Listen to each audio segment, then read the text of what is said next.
Live from the Ed McMahon Mass Communications Center at Quinnipiac University, this is QNN, the Quinnipiac News Network. Good evening and welcome to QNN. I'm Nicole Barrett. And I'm Olivia O'Farrell. The week that we all have been waiting for has finally arrived. That's right, tomorrow kicks off May weekend, a beloved tradition at Quinnipiac University. Here's Jennifer Palmer with more on what to expect this weekend. Quinnipiac was represented this past week at the Boston Marathon. Students from the Athletic Training and Sports Medicine program volunteered at the annual race to assist with injured runners. Some other members of the Quinnipiac community were running in the race and handing out water along the route. Holocaust survivor Ruth Minsky Sender came to Quinnipiac last Sunday to share her story. The 88-year-old Sender was a young girl in Poland and one of 7 children when her whole family was deported to Auschwitz concentration camp. Sender was the only one from her family to survive.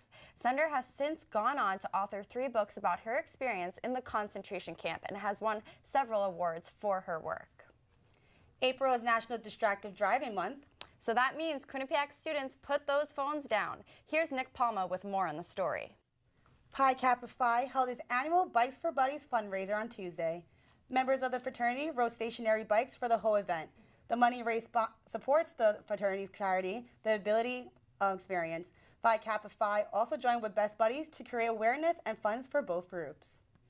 And students started their weekend early with a fun event on Bobcat Way. The Bobcat Broadwalk was held on the quad today from 2 to 5 p.m. The events had snacks ranging from cotton candy to delicious treats from food trucks. Activities included drawings, wax hands, and bracelet making. Residential Hall Council hosted the Bobcat Broadwalk as their end-of-the-year event. Feeling stressed out or sad? Give Kindness QU may be the social media account to brighten your day. It's dedicated to giving kindness around Quinnipiac University's campus. Give Kindness QU has a Facebook, Twitter, and Instagram account. It's been posting tweets of anonymous compliments written by fellow QU students. Things like, "Thanks for being the best friend ever." There's a smoky operation on Saturday. It's Operation Barbecue. The event is sponsored by the Student Veterans Association and will include lots of food and games. Tickets can be purchased this week in the Student Center, and all proceeds will go towards the Gary Sinise Foundation, which serves to honor veterans. Today for national news, we'll hear how the United States anti-terrorism plan went wrong back in January. And Michael Brown's family is still fighting for justice. Isabella Roman will tell us more. Thank you, ladies. Coming up on QNN, Quinnipiac's favorite therapy dogs will be back on campus this week. Plus, can sleeping help you lose weight? Taylor has more on the story in this week's health segment. We'll be right back. Students gathered this Sunday on the quad for yoga, smoothies, and some music. The proceeds are going to an organization a QU 301 class learned about during their trip to Bali. Bhumi Sahat, founded by Robin Lim, helps give women safer childbirth options. Senior Rachel Corso came up with the idea for the fundraiser after listening to Lim speak about the organization. Now we all know how stressful final week can be, but a couple of young boys are coming back to Quinnipiac to try and relieve that stress. 2-year-old Golden Retrievers Ben and Tucker are returning for their 4th dog finals. The 2 will be available Monday through Wednesday from 10 to 2 for petting, cuddling, and playing, all to relieve your test-related stress. In health news today, find out why the South might be without a favorite cold treat this summer. And why walking while working can be beneficial to both someone's productivity and health. Taylor Populars has details. Thank you, ladies. Coming up on QNN, we'll find out how Quinnipiac students spent their Earth Day. And will it hit below freezing temperatures tonight? Ooh, I'm not excited about that, but I am excited for a former 90s show is making a comeback. We'll be right back. Welcome back to the newscast. On Wednesday, the sun was shining as Quinnipiac students celebrated Earth Day on Bobcat Lawn. Students enjoyed visiting food trucks provided and buying flowers. Will the nice weather continue through the weekend? Here's more in the forecast. After a very rainy week, finally a dry couple of days are in the near future. The weekend seems mild, with temperatures consistent in the high 50s and partly sunny skies. However, a coat might still be needed for those chilly nights. On Friday night, the temperatures may reach freezing, so enjoy those sunny days while they last. Absolutely. And coming up in entertainment news, it seems that Bruce Jenner has already made his transition, according to some photos released this week.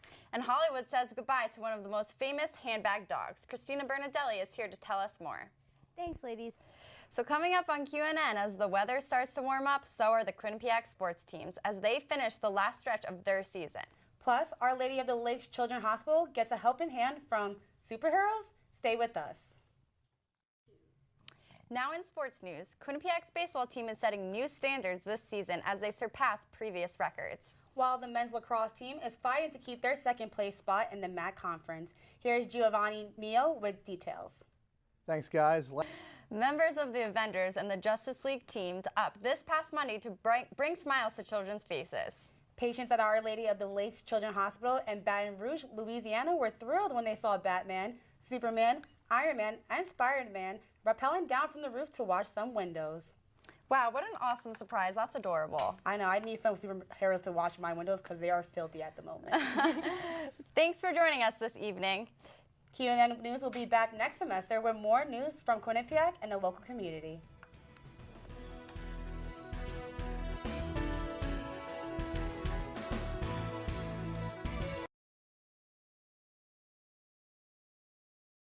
Coming up on the Q30 newscast, there are some rapid changes happening with political figures right here in Connecticut. And the Q30 News team explores Phi Gamma Delta's career event opportunity. Plus, the QU women's basketball team is headed to the big dance. All this and more on the Q30 newscast.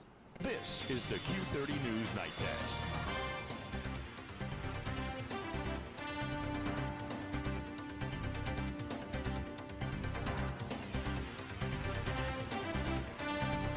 Good evening, everyone, and welcome to the Q30 newscast presented by Joya Spa and Salon. I'm Mark Spillane. And I'm Kelly Novak. New this week, Hamden Mayor Scott Jackson is resigning next month to assume a new role within the state. Taylor Popolars is here with the new details. Thanks, guys. Scott Jackson has become well known both locally and nationally as mayor of Hamden for the past 6 years. He assumed the position back in 2009 and has since been re-elected twice, becoming Hamden's longest-serving mayor.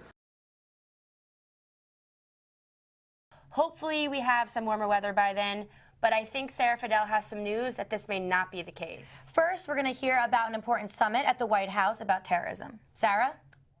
Thank you, ladies. President Barack Obama wants to be clear. The fight against ISIS is not a fight against Islam. Today, the president spoke at a White House summit on countering violent extremism. Conservatives have criticized the president for avoiding the term Islamic extremism. Officials from cities across the globe attended the summit to discuss how to dissuade young people from joining causes rooted in terrorism. The University of Massachusetts in Amherst will once again be accepting students from Iran in all programs. The university has lifted the ban that caused controversy on the campus and online, preventing Iranian students from entering engineering and natural science programs.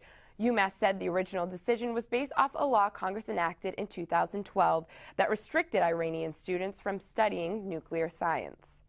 Quinnipiac students aren't the only ones struggling with this extreme weather. Take a look at this. To New Englanders, it may seem like just a coating of ice and snow, but highways in Alabama had to be shut down. The ice storms in Georgia knocked trees over, causing power outages and other unsafe driving conditions. But it seems it's Kentucky that's officially had it with weather.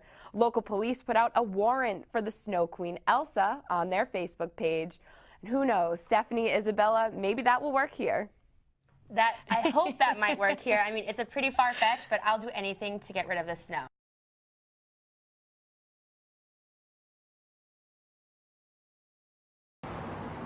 I have seen Napoleon's artifacts and work with them, Abraham Lincoln's, all pales in comparison to what you're going to see today.